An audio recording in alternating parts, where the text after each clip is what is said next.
News India 27 नव्या पिढीचं नवं माध्यम. खरं तर ह्या पूर्ण प्रक्रियेमध्ये एक प्रोसेस फॉलो केली जाते, ज्यामध्ये एक नोटिफिकेशन जारी केलं जातं, त्याचं हिअरिंग घेतलं जातं. ते वृक्ष आयडेंटिफाय केले जातात की जे घातक आहे. आपण जर याचा अभ्यास केला तर 2015 पासून ते 2019 मे पर्यंतची अजून काही आकडेवारी येते माझ्याकडे, पण ह्या 4 ते 5 वर्षामध्येच जवळजवळ 23 लोक जखमी झाले तर 31 लोक मृत्युमुखी पडलेत या झाडांवरती आदळून. त्यामुळे मला असं वाटतं की कधी कधी आपल्याकडे खूप जास्त पर्याय नसतात, काही डिसिजन्स कठोर निर्णय आपल्याला घ्यावे लागतात. आपल्याला कधी कधी चुकीचं आणि अतिचुकीचं म्हणजे बॅड की वर्स याच्यामधलं निवडावं लागतं. आणि मला असं वाटतं की काहीही झालं तरी मानवी जीव हा सर्वश्रेष्ठ आहे. आणि त्याकरता जर आपल्याला काही करावं लागत असेल, विकास कामं हे दुय्यम आहेत माझ्या मते. अजून काही जीव वाचवता आले तर ते वाचवावे. आपण पाहता न्यायालयीन प्रक्रियेत सुद्धा जेव्हा एखाद्याला कसाबचंच उदाहरण घ्या, त्याला किती दिवस जिवंत ठेवलं, एवढी मोठी अक्षम्य चूक केलेला माणूस होता, त्याच्या विरोधात सगळं काही होतं, तरी सुद्धा न्यायालयाने किती वर्ष घेतले मला सांगा.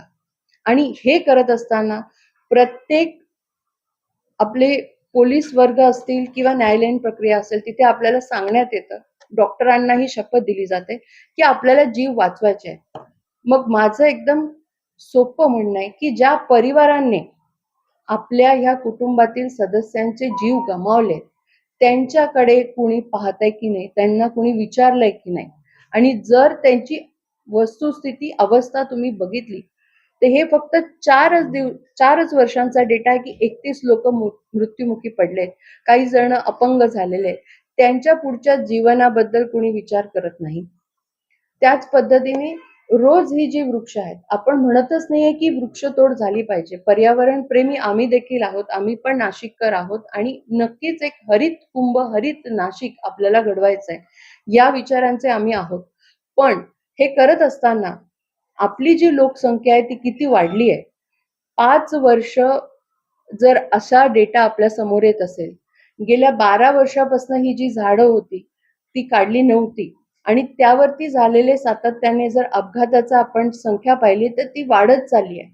अजून 5 वर्षात नक्कीच जेवढी लोकसंख्या, जेवढी वर्दळ वाढली आहे, 12 लाख लोकसंख्येनुसार खरं तर हे रस्ते प्लॅन केले होते. आणि आता जेव्हा आपली लोकसंख्या ही 25 लाखाच्या वर आहे, दुपटीने, तर हे रस्ते मोठे होणं ही आजची गरज आहे. आपण बघितलं तर मूळ गंगापूर रोड जो आहे तो सर्व शिक्षण संस्था तिथे आहेत, कॉलेजेस तिथे आहेत, मोठमोठे पुढे लॉन्स तयार करण्यात आले आहेत जिथे लग्न समारोह होतात. आणि हे होत असताना अनेक प्रकारची वाहनं त्यावरनं जातात, वाहनांची संख्या देखील दुपटी तिपटीने वाढलेली आहे. आणि हे सगळं होत असताना आपण प्रोव्हिजन्स म्हणून महानगरपालिकाने रस्ते, पाणी, लाईट आणि एज्युकेशन आणि आरोग्य देणं अपेक्षित आहे. तर आम्ही तेच करतोय जे आम्हाला करणं क्रमप्राप्त आहे. विश्वासात घेऊन म्हणजे हिअरिंग झालेली आहे, नोटिफिकेशन दिलेलं आहे.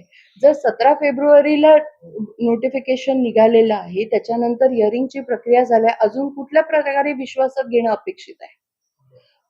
आणि याच्यात आकडेवारी दिलेली आहे, अशा पद्धतीने नोटीस दिलेली आहे, ही नोटिफिकेशन जारी केलेली आहे. त्यानंतर याचा जर तुम्ही क्रम बघितला तर पेपर नोटीस 17 तारखेला आहे, हिअरिंग 30 मार्चला झालेली आहे. आणि त्यानंतर हे अशा पद्धतीने झाडांवरती आपण लिहिलेलं आहे की झाड तेच जागा नवीन, रिप्लांटेशन करण्यासाठी हे सांगण्यात आलेलं आहे. आणि तरी देखील जर अशा पद्धतीने विरोधाला विरोध आपल्याला करायचा असेल, आणि कसं आहे, आपण प्रोसिजर फॉलो करतोय, प्रशासन करतंय, मी असं नाही म्हणत आहे की प्रत्येक ठिकाणी त्यांना पाठबळ दिलं पाहिजे, पण योग्य ठिकाणी योग्य भूमिका घेणं हे आमचं लोकप्रतिनिधी म्हणून काम आहे. आमच्याकडे लोक अतिशय सस्पिशियस अशा नजरेने पाहतात जेव्हा एखादा माणूस जातो ना अपघात होऊन एखाद्या झाडाचा, तर आम्ही ते झाड काढू नाही शकलो म्हणून आमच्याही मनात गिल्ट येतं की अरे दरवेळेस आपण त्या गल्लीतनं जातो, तो माणूस समोर येतो, त्या आई वडील समोर येतात. अगदी माझ्या गंगापूर रोडवरती जर म्हणालं तर 24 वर्षाचा मुलगा ग्रॅज्युएशन होऊनच घरी आलेला होता आणि अक्षरशः अ, एक रात्रीतनं त्याचा अपघात झाला आणि एकुलता एक मुलगा होता. रोज ते काका-काकू माझ्या समोर न जाता अपराधी असल्यासारखी भावना होते, की ते आज झाड तसंच आहे आणि अजून काही मृत्युमुखी पडतील त्याच्याने. ती भीती त्या कुटुंबाला आहे, की आमचं तर गेलंच आहे, पण पुढे तरी तुम्ही असं होऊ देऊ नका. तर त्यांचं सांगणं काही चुकीचं आहे का? असं मला कुठेतरी या निमित्ताने सगळ्यांनाच प्रश्न विचारायची गरज वाटते. आणि अजून मला असं वाटतं, की गंगापूर रोडचे जे झाडं तुम्ही आता पाहताय, तिथे तर एकदम हेलावणारी अशी गोष्ट घडलेली आहे. मला असं वाटतं त्या संदर्भातले तिथे जे लोकप्रतिनिधी आपले विलासअण्णा शिंदे हे जास्त चांगल्या पद्धतीने तुमच्याकडे त्याचा उहापोह करू शकतील. कारण त्यांच्या ज्या नागरिक आहेत, ती जी आई आहे, जिनी तिचं बाळ गमावलंय, मुलगा गमावलाय हातातोंडाशी आलेला, त्याच्याबद्दल एक विलासअण्णा आपल्याला सांगतील.